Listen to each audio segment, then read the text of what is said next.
is going on, everyone? It's your guy Cole Jackson back here in the Russell Street Report film room on Two Guys Watching Football, where we are going to dive into the next man up scenario. It's Travis Jones stepping in for the departed Michael Pierce. We all saw today the announcement that he will be getting season-ending surgery. Obviously, Broderick Washington is going to fill this role as well, and we've seen him do that in relief of Michael Pierce early in the season when Travis Jones wasn't playing, but I think Travis Jones is in a huge opportunity as a rookie to step in, make an impact. Going to go through his film against the New England Patriots. If you guys are excited for this, hit the like button and subscribe if you're new here. Check out the Patreon page if you want to support the channel. Let's get into the film.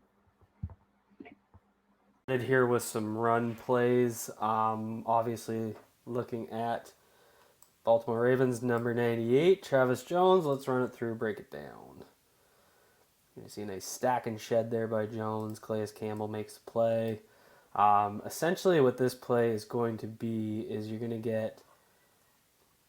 It looks like duo, and I thought it was duo because you're getting two double teams, which is how you usually identify duo. But you see kind of counter footwork back here in the backfield. So you see Mac Jones faking it that way, counter step this way, but he's going to come back.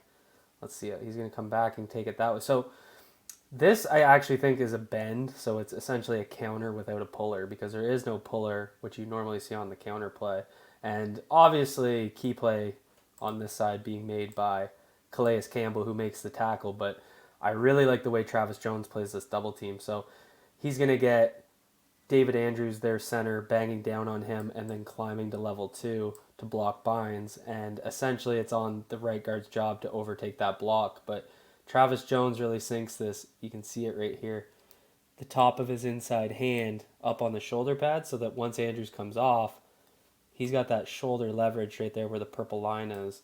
And so when he does that, he just swims them. So he stacks them, sheds off, and then is able to, when the cutback comes, because if you think about it, if he doesn't make that block, you kind of have Matabike being sealed on the inside right here. You had Andrews climbing to Bynes. There's a bit of a hole here, but Travis Jones coming off, Calais Campbell making the tackle, and then Jones kind of cleaning up at the end there. So just really nice stack and shed work by Travis Jones there. Here we're going to get him as a 1 tech or a 0 inside shade.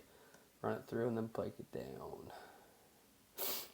And so this is going to be against outside zone, and he just absolutely destroys the center. So it's outside zone, so you have the whole O-line taking a scoop step to their right.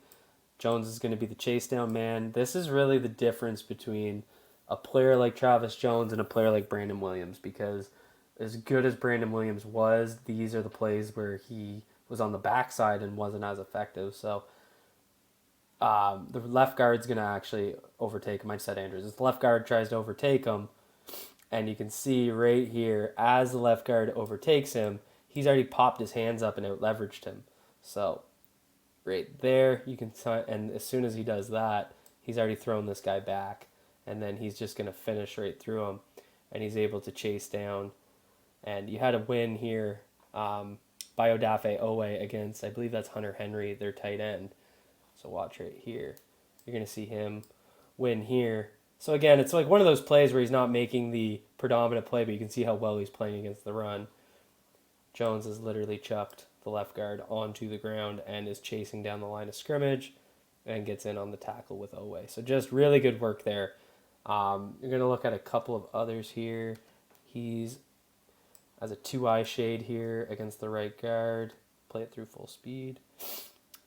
So I want to show this because I think this is going to be one of the key things now that he's kind of overtaking these 1-tech snaps from Michael Pierce. So he's going to take a deuce block here from the right guard and right tackle, and I really like the way he anchors it. So he splits it really nice. He's got his helmet in the middle, tough block to overtake. And, I mean, he can't really see it because of the camera angle, but he sinks his knee into the ground. I could see it on the sideline angle. And when he does that, he's basically made the right guard useless because he's down on the ground. So he kind of sunk him down with him. You can see right here. He sunk him down, and then he's able to get back up and get back into his gap. And, I mean, you can kind of see it right here. That hand is doing a little bit of holding. Like, if we watch it in full speed. So watch as he pops back up. he can't really get in quite the same. So, like the way he split the double team and anchored it there. Here we have him as a true one tech down in the inside the basically on the 5, and really nice work here to take away the gap.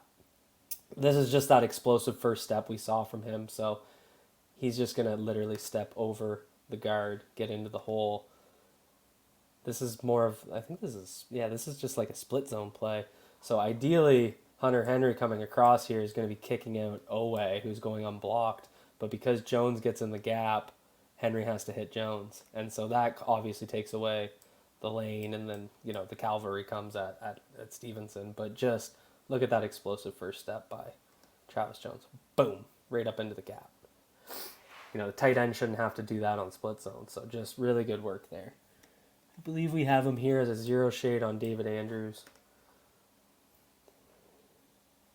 We're going to get into some pass rush snaps. Obviously, Mac Jones escapes here, but I really liked what he did. Run it through one more time. So we saw this from him at the Senior Bowl, where he's going to stack that inside hand and just basically long arm bull rush. So run it through, and then we'll look at it a little closer. God, I hated seeing Mac Jones run for those yards. So this is really what I think he can do as a pass rusher, his ability to leverage and then out muscle. So he's going to take his right hand and get it right up into the armpit here, and then he's just going to, let's get to that point. So he's got him up right there. And then what you need to see a little bit better from him, keep that pad level low and just explode right through the center. And I think he's going to have some, that's a good walk back there. Obviously, Mac Jones escaped, but, that's kind of his pass rush ability right there. We're going to get him here again in the one tech, right here between center and the right guard. And you kind of see him do it there. And this is where I think he'll need to chase some consistency. So I think he's doing the same thing, right? He's going to use that inside hand. He's going to cut right up into the armpit. Right there. And I know what he's trying to do here. He's trying to really stick that hand and gain that leverage, but he's too high. And so that's something he's just going to have to work on, because he did this at UConn a lot. His pad level was a concern, but he was so explosive and powerful against those college football guards, it didn't really matter. So I'd like to see him stay a little bit lower and then explode through the man. But you're seeing that kind of pass rush approach. He basically wants to get up in that armpit, jack him up, and then drive through with the bull rush. And it's interesting because once he does this and is able to do it consistently, he can branch so many pass rush moves. He can bring that outside hand over, do a swim. He can bring it under and do a rip. So much stuff he can branch with that. So very exciting for what he can put together in a pass rush arsenal. We're going to get him in the one tech here. I think we're going to get a nice little effort rush here. Yeah, I like this. So this is really what I think he can do really well. So, and he's trying to do kind of the same thing. He's going to get... He takes a little bit too long to kind of get his bearings, but look at right there. He's really able to drive through guys. So I think once he sets up, he has a couple of false steps here. You can kind of see, let's see, how many steps does he take? 1, 2, 3, 4, 5, 6, and then he gets into the drive. So I think we just want to see him square up and drive his guy quicker. Now, he did start, obviously you're going to have to take steps to line up your guy. But right there, I know what he's trying to do. He's trying to kind of bat him there, but he didn't really bring this hand over or under. So he wants to pick there.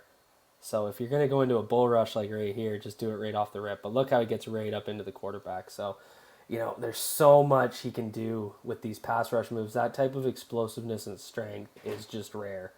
So people should be really excited about Travis Jones.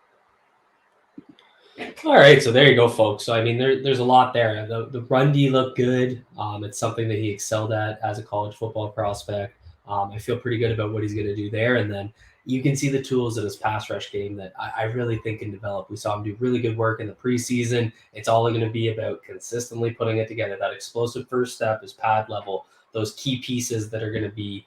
I think you're going to see a lot of that long arm bull rush that we kind of looked at here early. And then the way he can add moves to branch off of that. We saw him start to put it together last year at UConn.